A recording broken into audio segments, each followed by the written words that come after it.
Well. You're listening to Gloves Off with Professor Buitrón. Alright then, I may say words on point, straightforward. No jibber jabber, everybody forward. Issues, facts and solution. Get it at Gloves Off with Professor Buitrón. Alright, what other thing is a revolution? Get it on point with Professor Buitrón. Gloves Off, no nonsense issues, politics, community. A better men for Laredo. Gloves Off, a revolutionary show with everything that you need to know. With Professor Buitrón. Watch ya!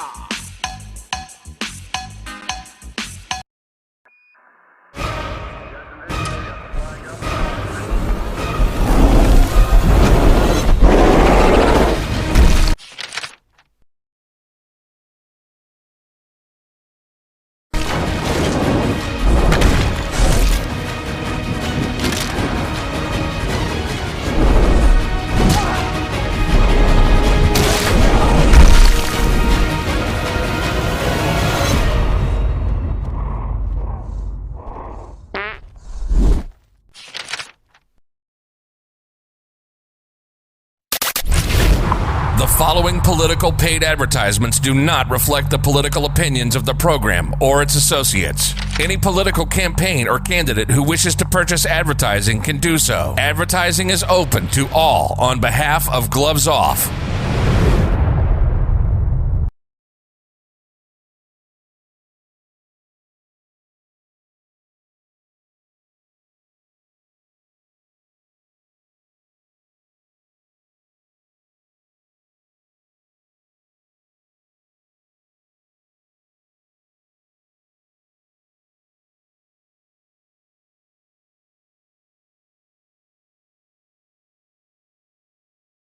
We're back at you in Gloves Off. I'm Professor Buitrón. I'm here with Counselor Marie Lambert from PILLAR from Laredo. We're going to touch base about the panic, the anxiety that's going down now with the Corona-19, or what is COVID-19 lockdown here in Laredo. How are you doing? You doing good? Pretty good. Good. Well, we're practicing distancing.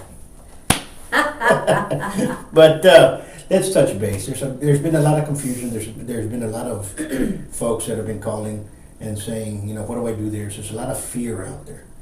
A lot of people that, from all over, they don't know what's coming. They don't trust the government, for one. They don't trust what is going on in the media. Mm-hmm. They don't trust what is being said to them. Some of them do. Some of them they're panicking inside the house. They go to the grocery store. They can't get everything else. Their parents are over there. So I tell them, you know what? We're going to go ahead and bring somebody in that can help us out and see how we can face this crisis, because it is a crisis, in a little bit more calm way, especially when a lot of them are at home alone, some of these individuals, and they can't go to work anymore. They don't know if they're gonna pay their rent or their car, and so forth, their insurances, because they might not have a job after this, and so on and so forth. So there's a lot of things that go on. Let's talk with anxiety. What would you say to somebody coming in with anxiety right now at this time frame? Well, you're absolutely correct. There's a lot of things going on. And one of the biggest things is that people, like you said, are panicking. In this day and age, in 2020, we have so much access to do all kinds of just reading up, research on whatever it is that we are concerned about. For example, I would suggest, if you're really concerned about this particular strain, just go ahead, look it up, do a little bit of research. Obviously, go take your medications if you need to take medications. Just follow what's been said constantly on a regular, daily, several times throughout the day, throughout the media, and everybody wash your hands, practice social distancing, adhere to the rules that are given to you.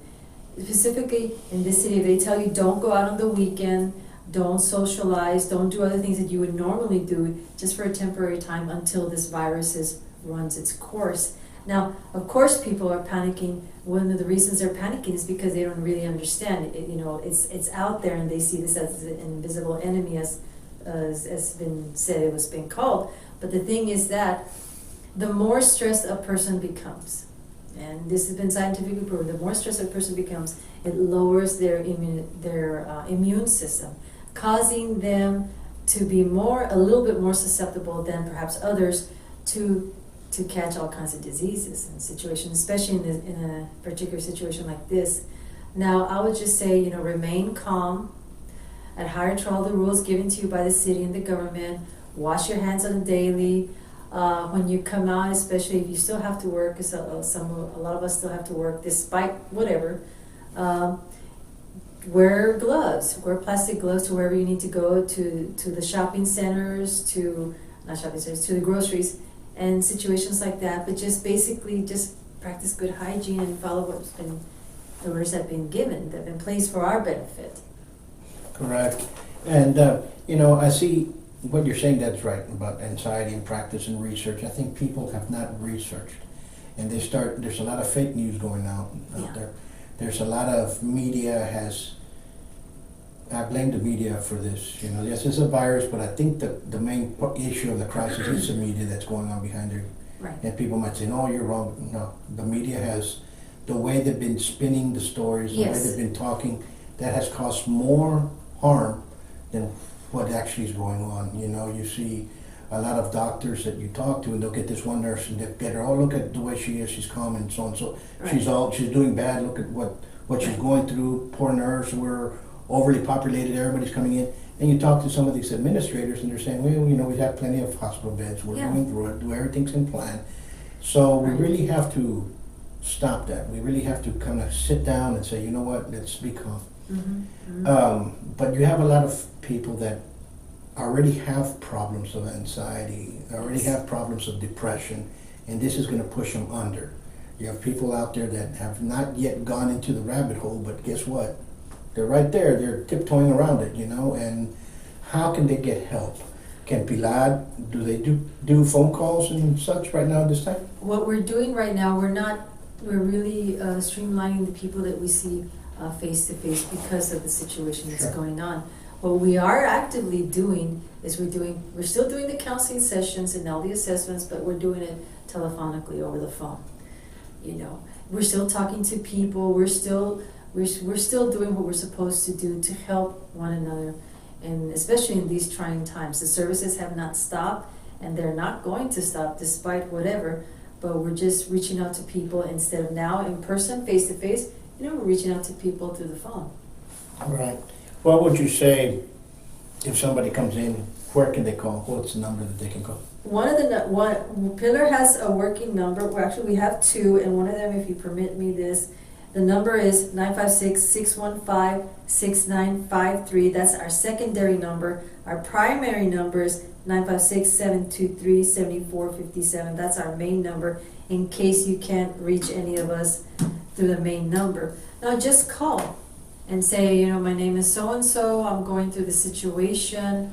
What services can you offer for me at this particular moment in time?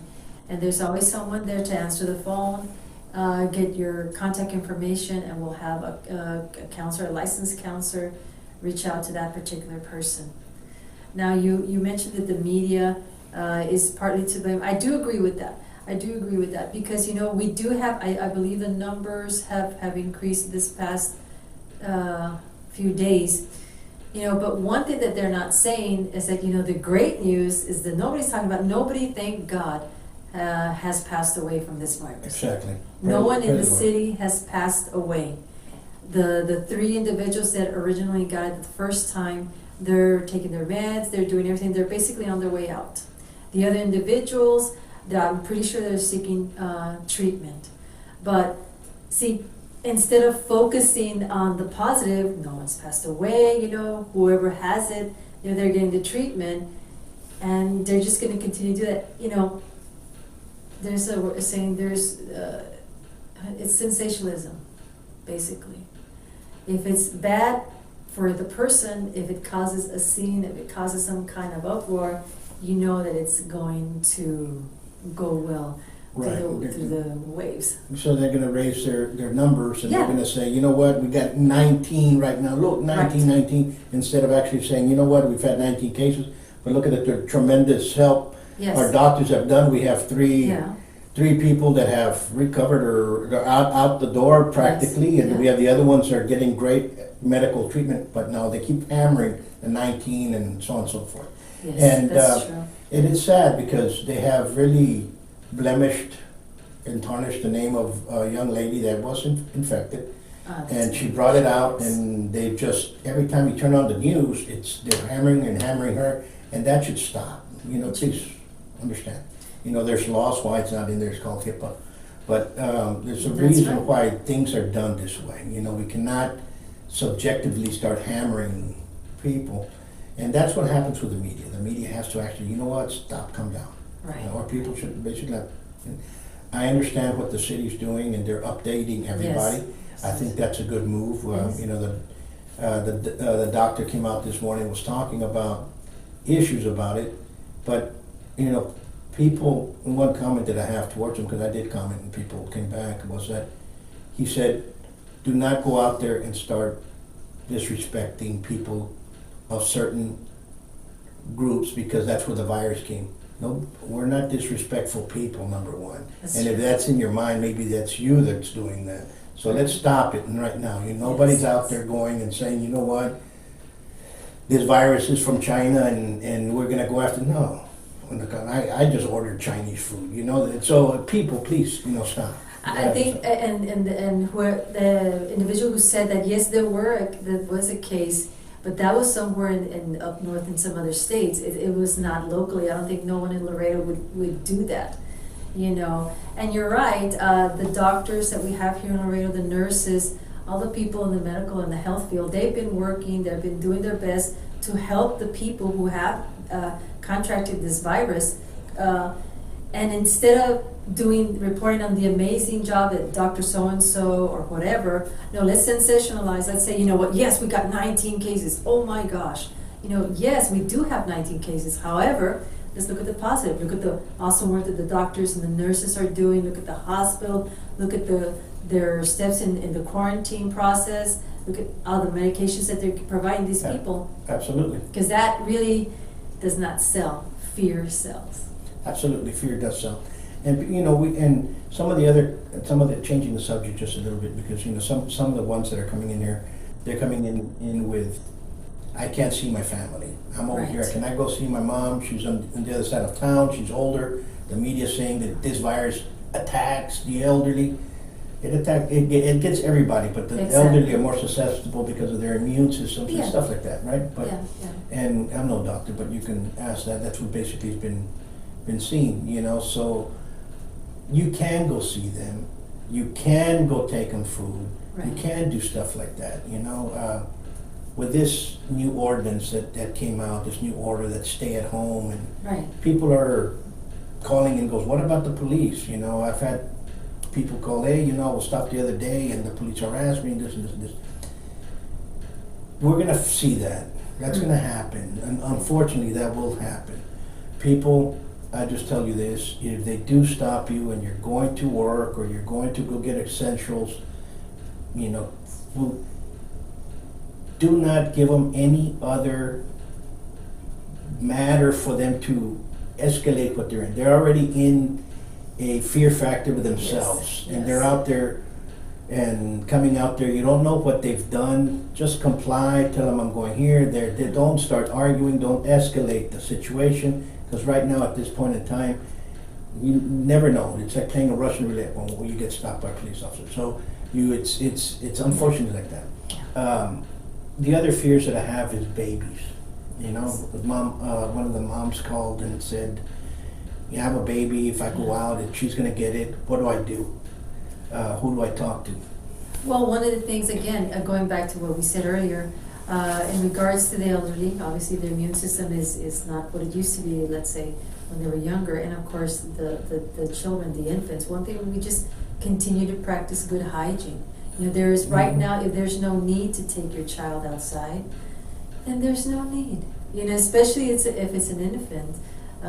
Why are you taking your child, unless it's otherwise for medical conditions or situations, then of course take the child to the doctor.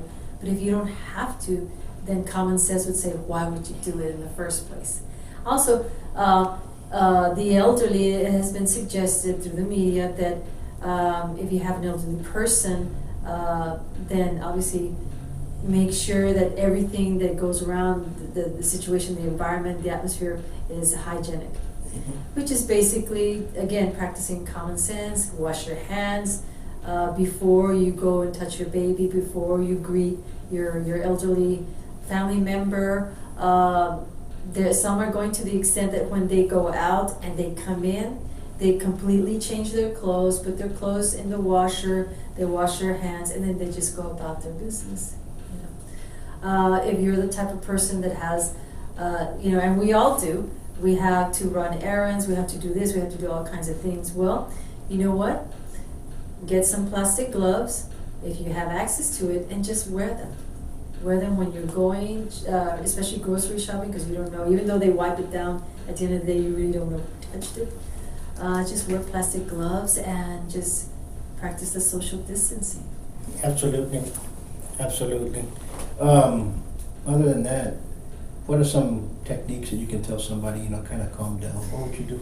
One of the techniques that I've been talking to some of my clients is practice meditation. Now that obviously, a lot of us, there are a lot of people out there that for whatever reason they can't go back to work. They have all that stress, and obviously very understandable.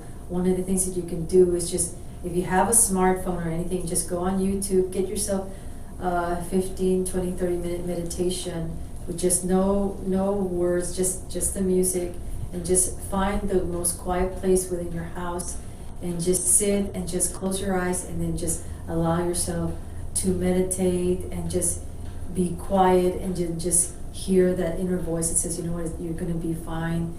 And in meditation, what it does, it helps you bring perspective in whatever particular situation you may be in. A lot of us are reactive. In other words, for example, like you said, we get stopped by a police officer. The first thing, why are you stopping me? We get a little bit combative.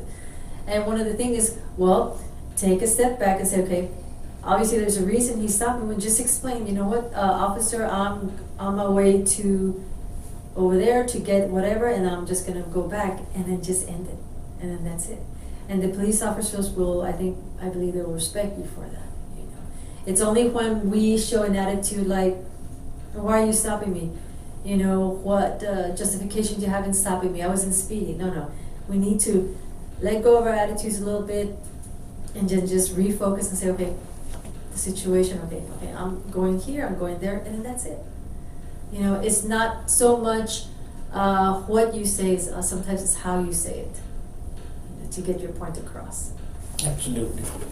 And I wish we had more time. It was a great conversation. But folks, if you all need some help and you guys are going under, please call PILLAR. Yes. And I think the numbers, again, we'll go ahead and say them. Yes, go ahead. Let me see. The number is. Give them a call, tell them what's going on, and they will get you some help. I think they've done a great job here in Laredo. What are the numbers? Primary number is 956-723-7457. Secondary number is 956-615-6953. Thank you. And again, do not fear. We're all in the same boat. Some of us, we'll get ahead. We're going to try to do it as a community. One thing that I do want to mention is that City of Laredo, City Manager Eads, you're doing a hell of a job. Proud of you. Fire Chief, you're doing an excellent job as well. Some of the councilmen that are going out and actually doing something for the community, you know who you are. The others, you should just maybe resign. But the county, Tano, you're doing a great job. The commissioner is doing great. Sheriff, A+. Constables, be safe. Until next time, peace.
The following political paid advertisements do not reflect the political opinions of the program or its associates. Any political campaign or candidate who wishes to purchase advertising can do so. Advertising is open to all on behalf of Gloves Off.